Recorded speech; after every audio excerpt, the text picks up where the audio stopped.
রাজধানীর আজিমপুরে বাসায় ডাকাতি শেষে ৮ মাসের শিশুকে তুলে নেয়ার ঘটনায় তার বাবাকে নজরদারিতে রেখেছে র্যাব। এরই মধ্যে ফাতেমা আক্তার শাপলা নামে এক নারীকে আটক করা হয়েছে।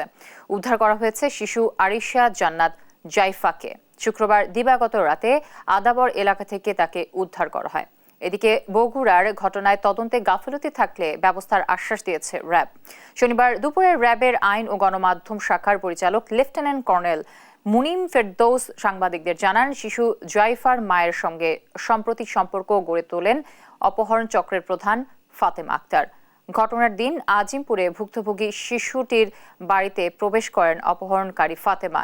এ সময় কৌশলে শিশুটিকে ঘুমের ওষুধ খাওয়ানো হয়। এরপর ফাতেমার ৩ জন সহযোগী ওই বাড়িতে প্রবেশ করেন। বাড়িতে থাকা নগদ ১,৭০,০০০ টাকা, প্রায় ৭ ভরি স্বর্ণালংকার লুট করা হয়। এরপর আরিশা জান্নাতকে অপহরণ করে আনা হয়, রাখা হয় আদাবার নবীনগর হাউজিংয়ে। সেখান থেকে র্যাব শিশুটিকে উদ্ধার করে।